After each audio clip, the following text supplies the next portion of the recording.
লালমনিরহাটের আদিতমারী উপজেলার ভেলাবাড়ি ইউনিয়নের পুরান ভেলাবাড়ি ও কামারপাড়ায় 2024-25 অর্থ বছরে আশ্রয়ণ প্রকল্পের আওতায় 52টি আধাপাকা ঘর নির্মাণ করা হয়। পুরনো ব্যারাক ভেঙে নতুন করে নির্মাণ করা এসব ঘর বরাদ্দ দেওয়ার কথা ছিল আগের ব্যারাকবাসী ও প্রকৃত ভূমিহীনদের মধ্যে। কিন্তু অভিযোগ রয়েছে, তালিকায় নাম উঠেছে এমন কয়েকজনের যাদের রয়েছে জমি, পাকা ঘর, দোকান ও ব্যবসা প্রতিষ্ঠান। একসময় ব্যারাকে থাকলেও এখন অনেকেই হয়েছেন বিত্তশালী। তালিকাভুক্ত ফজর আলী, আজহার আলী ও হোসেন আলীর পরিবারে রয়েছে বাজারে দোকান, বাড়ি, জমিজমা, এমনকি একজনের ছেলেও থাকেন বিদেশে। আমাদের মতন গরিব লোক ঘর না পাই, আমরা পথে পথে কান্দাকাটি করি, আর ওরা আমাদেরকে দেখিয়ে কয় যে আমরা ঘর নিছি, টাকা দিয়ে ঘর নিছি, 1 লাখ টাকা করে এসিলেন সারে দিছি আমরা ঘর নেওয়ার জন্য। আমাদেরকে ঘর দেবে না, আপনাদেরকে দেবে?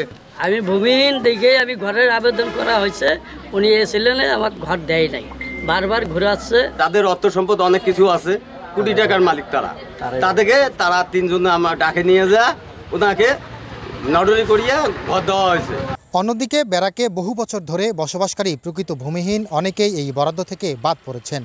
এ ঘটনায় 7 জন ব্যারাকবাসী লিখিত অভিযোগ জমা দিয়েছেন উপজেলা নির্বাহী কর্মকর্তার কাছে। একই এলাকায় অনেক ভূমিহীন থাকলেও তালিকায় নাম আসেনি বলে অভিযোগ তাদের। আমি তো টাকা দিইনি, আমি তো কাম করিয়ে খাই, আমি টাকা করে দিয়ে দেবো। দরখাস্ত পাঠাইছি, আমাকে কিন্তু ঘর দেওয়া হয় নাই। সবাই অতীতে মনে করো যা ছিল, যারা ঘর পায় নাই তারা খুব অসহায়, তাদের 1 শতক জমিও নাই। আর যারা অবশ্যই 3 ঘর 4 ঘর পাইছে, তাদের বিশাল সয় সম্পদ আছে। ঘর ভাঙার পরে আমি অন্যের বাড়িতে আসি, এখনো আমি ঘর পাই নাই। প্রেসিডেন্ট এবং ইউনো মহোদয়ের কাছে নিকট আপনারা সঠিক তদন্ত করে যারা ভূমিহীন তাদের কাছে ঘরগুলি হস্তান্তর করা হোক। তালিকায় বিত্তশালীদের নাম থাকা ও প্রকৃত ভূমিহীনদের বাদ পড়ার অভিযোগে ক্ষুব্ধ এলাকাবাসীও। টাকার বিনিময়ে ঘর দেওয়া হলো না প্রকৃতভাবে ঘর দেওয়া হলো, বিষয়টাকে তদন্ত করা হোক। মূলত বিষয় হচ্ছে যে যারা প্রকৃত ভূমিহীন তারাই যেন ঘরটি পায়।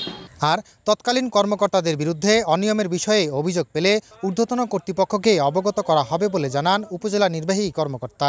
এরকম যদি কোনো অভিযোগ স্পেসিফিক থাকে তাহলে আমার মনে হয় এসিল্যান্ড বা তহসিলদারের বিরুদ্ধে যদি কোনো স্পেসিফিক অভিযোগ থাকে তাহলে লিখিত আকারে দিলে আমাদের মাননীয় জেলা প্রশাসক স্যার আছেন, এডিসি রেভিনিউ স্যার আছেন, তাদের কাছে দিতে পারেন, আমাদের কাছে দিতে পারেন। আমরা তদন্ত সাপেক্ষে যদি এগুলো কোনো প্রমাণিত হয় অবশ্যই তাদের বিরুদ্ধে ব্যবস্থা নেওয়া হবে। সরকারি আশ্রয়ণ প্রকল্পের ঘটনা যথাযথ তদন্তের মাধ্যমে ব্যবস্থা নেয়ার দাবি স্থানীয়দের। জামাল বাদশা, দেশ টিভি, লালমনিরহাট।